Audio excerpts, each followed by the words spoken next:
बिस्मिल्लाहिर्रहमानिर्रहीम। अस्सलामु अलैकुम वरहमतुल्लाह। कैसे हैं सब दोस्त? खैरियत से हैं? आज हम बनाने वाले हैं भिंडी और गोश्त, जो कि बहुत मज़े का बनता है। चलें प्रोसेस स्टार्ट करते हैं।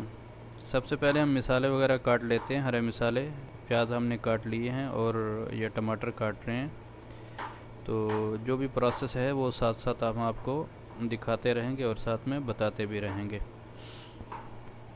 तो टमाटरों को ऐसे बारीक बारीक काट लेना है ताकि बाद में मुंह के अंदर वो टमाटर के छिलके ना आए।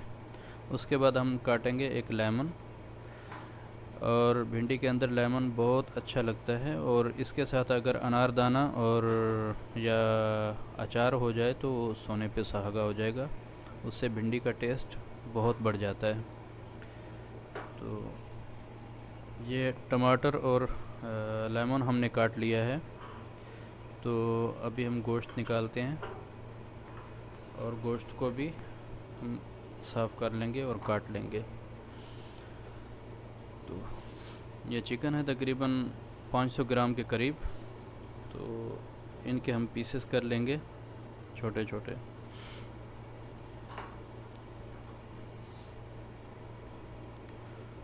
गोश्त और भिंडी का कम्बिनेशन जो है ना बहुत अच्छा होता है। अगर आप इसके अंदर मटन या बीफ डालते हैं तो और भी बहुत अच्छा हो जाता है, लेकिन हम चिकन यूज़ कर रहे हैं।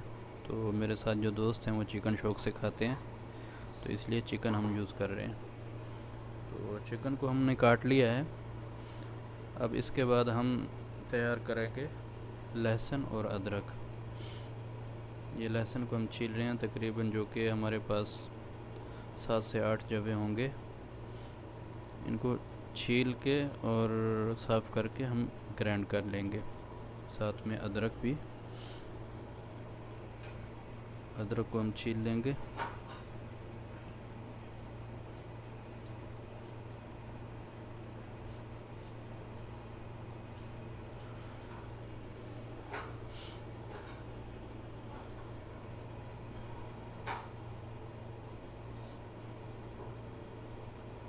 अब हम अदरक को ग्राइंड कर लेंगे। अदरक को हमने ग्राइंड कर लिया और लहसुन को भी। अब बारी है भिंडी काटने की, जो कि हमने वॉश कर ली थी। तो भिंडी को छोटे छोटे पीसेस में हम काटेंगे।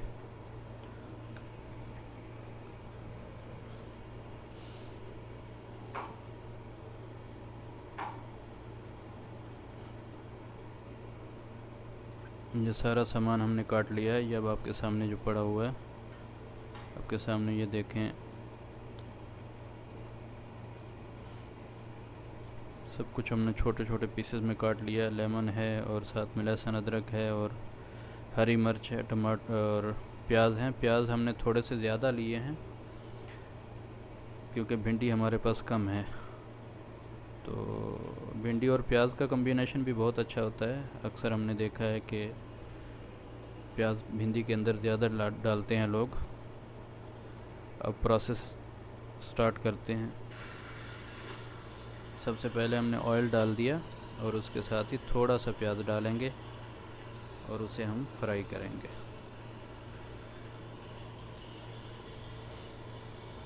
ये थोड़ा सा प्याज हमने डाल के इसको हमने फ्राई करना है। बाकी प्याज जो है हम वो बचा के रख लेंगे, वो बाद में हम भिंडी के साथ डालेंगे।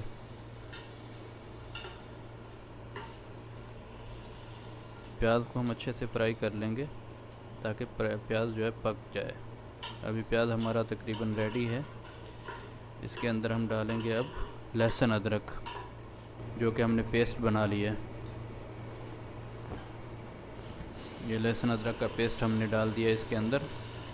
इसे भी हम थोड़ा सा भून लेंगे, पका लेंगे।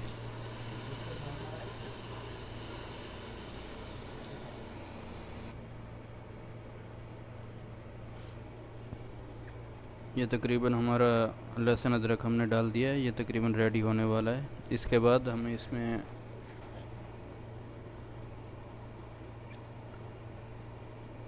टमाटर डालेंगे।